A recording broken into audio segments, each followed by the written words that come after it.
देख रहे हैं नेटवर्क 33 राजकुमार के साथ। तो चलिए बढ़ते हैं आज की कहानी की ओर। पिछले कुछ दिनों से मैं कुछ ऐसा देख रहा था जिसकी वजह से मुझे समझ नहीं आ रहा था।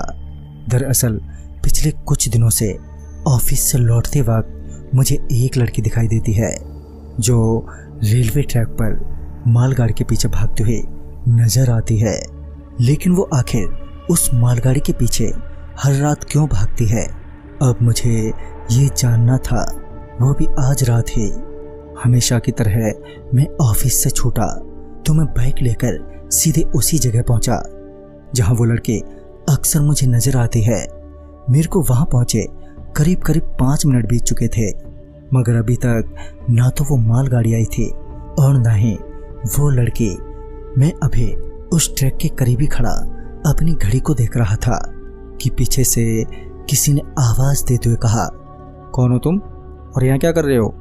मैं उसके टोकते ही एकदम से पीछे पलटा तो देखा कि एक 17-18 साल की लड़की मेरे सामने खड़ी है। मैं इससे पहले कुछ बोलता कि उस लड़की ने अपनी गर्दन टेढ़ी करते हुए कहा, फौरन निकल जाओ यहाँ से।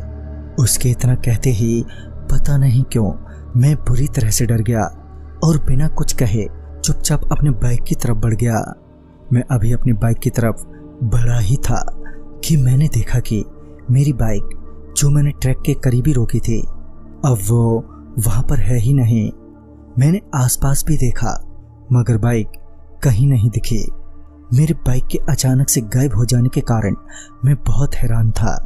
तो वहीं वो लड़की अभी भी बार बार मेरे को वहां से जाने के लिए कहे जा रही थी। एक पल को तो मेरा दिमाग सुन्न ही पड़ गया था और मैं वहीं अपना सर पकड़कर नीचे बैठ गया। मैं अभी इसी कसमकस में था कि अब क्या करूं कि तभी मुझे ट्रेन की हॉर्न सुनाई पड़ी और फिर जब मैंने ट्रैक की ओर देखा तो पाया कि वही मालगाड़ी मेरे सामने से गुजर रही है कि तभी मालगाड़ी अचानक से रुक भी गई। मालगाड़ी को वहां रुकता देख मैं थोड़ा अचंभे में पड़ गया क्योंकि इससे पहले कभी भी ये मालगाड़ी यहाँ पर रुकती हुई नजर नहीं आई थी।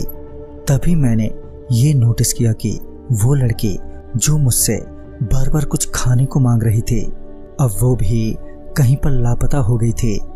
मुझे लगा यहाँ से भागने में ही अपनी भलाई है, लिहाजा मैं वहां से भागने के लिए जैसे ही उठा कि मेरी नजर मालगाड़ी के डिब्बों के बीच से ट्रैक के दूसरी तरफ अपनी बाइक खड़ी नजर आई। अपनी बाइक पर नजर पड़ते ही मैं एकदम से रुक गया। अब मुझे किसी तरह से अपने बाइक तक पहुंचना था मगर मैं मालगाड़ी के नीचे से नहीं जाना चाहता था। पता नहीं कब क्या हो जाता, ये सोचकर मैंने मालगाड़ी को घूमकर पार करने की सोची।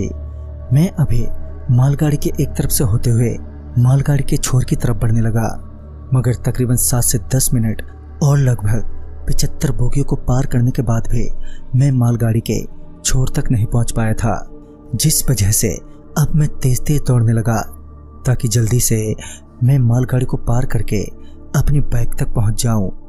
मैंने अभी दौड़ना शुरू किया ही था कि वो लड़की मेरे पीछे से खाना दो चीखते हुए दौड़ती हुई नजर आई मगर इस बार वो लड़की बहुत ही बदली हुई थी। मैंने अभी उसे देखा ही था कि तभी वो मालगाड़ी भी एकदम से खुल पड़ी। मालगाड़ी के खुलते ही मालगाड़ी ने स्पीड पकड़ ली और जैसे ही वो मालगाड़ी मेरे को पीछे छोड़ते हुए आगे निकली कि तभी वो लड़की हमेशा की तरह ही उस मालगाड़ी के पीछे पीछे दौड़ने लगी थी। मैं वहां पर खड़ा उसको और उस मालगाड़ी को देखे जा रहा था। वो लड़की बार बार ट्रैक से कुछ उठाती और खाने लगती। फिर जब मैंने ध्यान से देखा तो पाया कि मालगाड़ी का गार्ड लगातार कुछ उस लड़की की तरफ फेंके जा रहा है। मैं अभी भी वो दृश्य देख ही रहा था कि अचानक से वो मालगाड़ी और वो लड़की गायब हो गए। उनके गायब होते ही मैं वहां से बिना अपनी बाइक लिए सरपट भागा। बाद में मुझे पता चला कि बहुत सालों पहले आसपास के लोग भूखमरी के कगार पर पहुंच गए थे, जिस वजह से वो या तो दूसरों से खाना मांगते या फिर उन्हें ही मारकर खा जाते। और उस रोज वो लड़की भी उस मालगाड़ी के गार्ड से खाना ही मांग रही थी। उस रेलगार्ड ने खाना तो दिया, मगर ट्रैक पर भागते भागते वो लड़की नीचे गिर पड़ी, जिस वजह से उसकी वहीं मौत हो गई। उसके मरते ही वो मालगाड़ी भी अचानक ही उसी वक्त ट्रैक से पलट गई, जिस वजह से वो गार्ड भी उसी रात मारा गया। तब से वो लड़की उसी तरह उस मालगाड़ी के पीछे भागती हुई नजर आती है और वो गार्ड खाना फेंकते हुए। तो दोस्तों, इस कहानी में बस इतना है। तब तक के लिए बाय एंड टेक केयर।